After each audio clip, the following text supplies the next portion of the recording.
मित्रों, आपका स्वागत है अनबाउंड इंडिया में। और ये जो लोकेशन है, इस लोकेशन की पहले मैं बात बताता चलूँ और आगे हम फिर विषय पर आएंगे।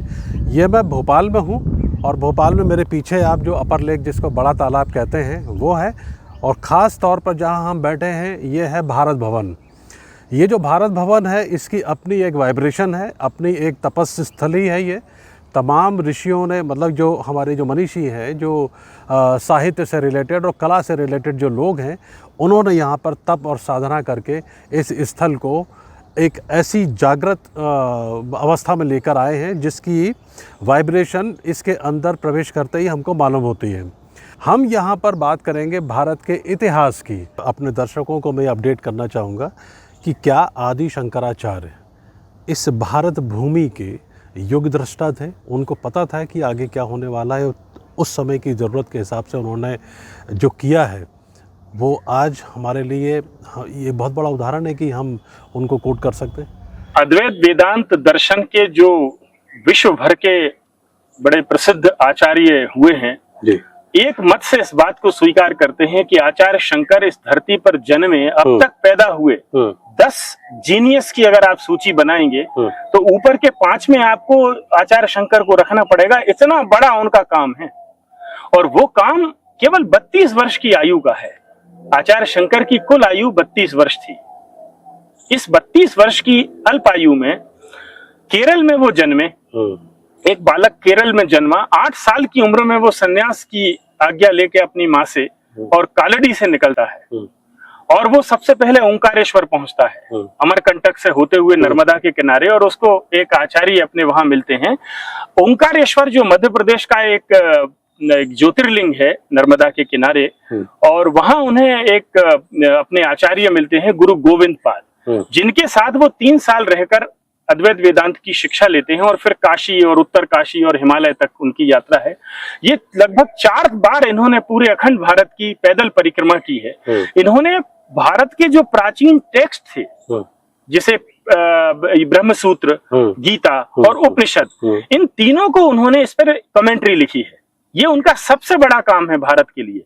इसके बाद उन्होंने भारत के 4 कोनों की बाइंडिंग की है। 4 कोनों पर उन्होंने जो 4 मठ संस्थान बनाए हैं, चारों की दिशा, चारों के लक्ष्य, चारों की कार्यप्रणाली, चारों के बिल्कुल एजेंडे, उनके मैनिफेस्टो, उनके कर्तव्य और उनके अधिकार, उनके कार्य क्षेत्र, उनके एक एक वेद वाक्य उनको दिए हैं, एक एक वेद उनको दिए हैं। इस तरह से पूरी एक कॉर्पोरेट स्टाइल में आप उनकी पूरी वर्किंग को आप उस समय देखेंगे। पूरी स्ट्रक्चरिंग, पूरा स्ट्रक्चर उन्होंने बना के गए हैं वो एक एक मठ का।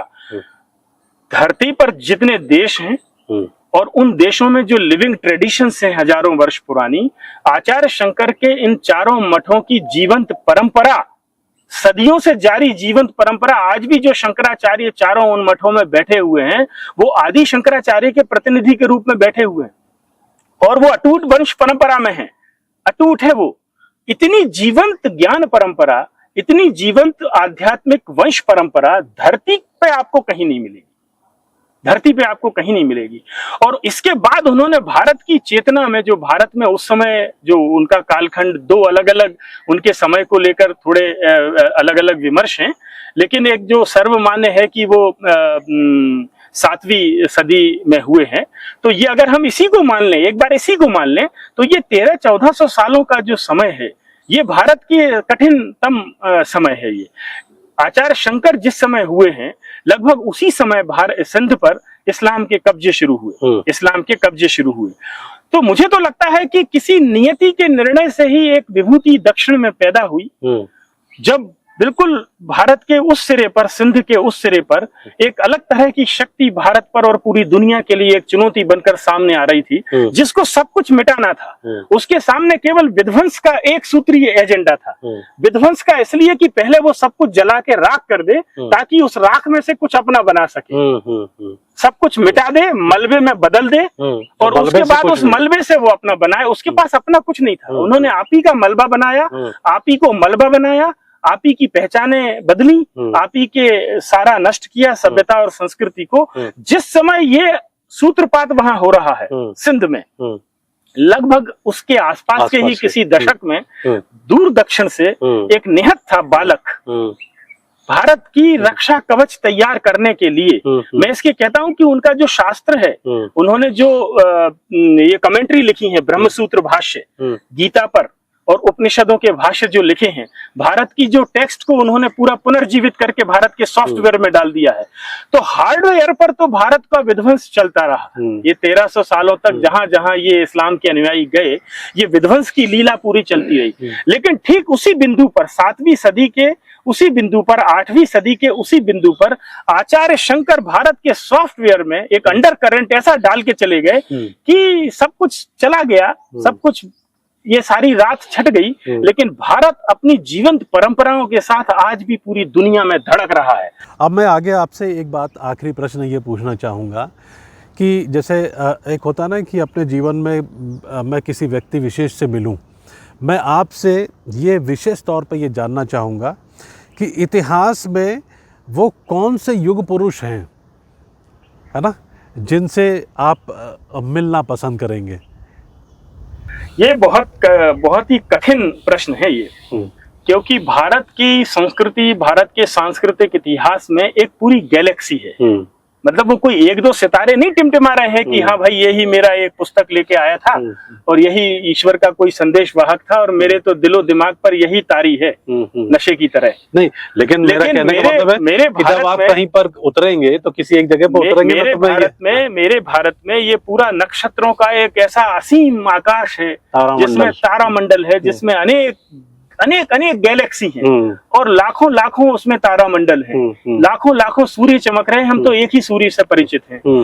तो भी अगर इस पूरे दौरान भारत के इसमें, तो मैं बहुत सारे ऐसे लोग हैं जिनसे मैं चाहूंगा कि कभी अगर ऐसा निमित्त बने तो मैं उनके दर्शन मात्र करूं। तो जिनका मैंने आचार्य शंकर का उल्लेख किया, बहुत अच्छा, कि वो क्या चेतना उनके भीतर थी कि इतनी अल्प आयु में वो भारत के लिए जो कर रहे थे, तो वो क्या धड़क रहा था उनका। कभी मन करता है कि ऐसा कुछ हो कि सामने शंकराचार्य का वो विश्व प्रसिद्ध जो शास्त्रार्थ है वो चल रहा है और आप बैठकर उसको सुन रहे हैं? क्यों नहीं। जब आप उनको मैं अभी पिछले 2-3 वर्षों से आचार्य शंकर के जो कृतित्व है उसके बारे में मैं एक समानांतर कुछ ताकाझाकी मैंने की है उनकी लिविंग ट्रेडिशंस में। तो वाकई वो जितना उनको पढ़ेंगे आप, उनके जो लिखे हुए, जैसे मनीषा पंचकम उनका एक ग्रंथ है, छोटा सा ग्रंथ है और वो बनारस में लिखा हुआ है और वो एक चांडाल के साथ उनका संवाद है। आप जब उसको पढ़ेंगे तो जो जाति प्रथा भारत का एक कलंक रही है,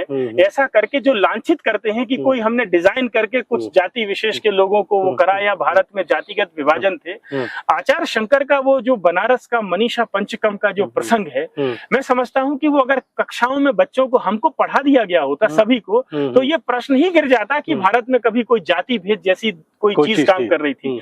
तो ऐसा दृष्टि संपन्न एक आचार्य केवल 32 वर्ष की आयु में हमारे बीच से गुजर गया और आज अगर भारत अपनी मूल परंपराओं के साथ इतिहास के इतने अंधड़ों से गुजरने के बाद भी अगर हमारे बीच में धड़क रहा है और पूरी दुनिया में जिसकी धमक जा रही है, तो उसके पीछे अगर कोई एक व्यक्ति को आप कहेंगे कि वो कौन है जिसने ये रक्षा कवच भारत का पूरा बुलेट प्रूफ जैकेट पहना के गए हैं, तो वो केवल आचार्य शंकर हैं। और आप उनसे मिलना पसंद, केवल उस नाते में मिलना तो क्या, उनके दूर से भी दर्शन हो जाएंगे।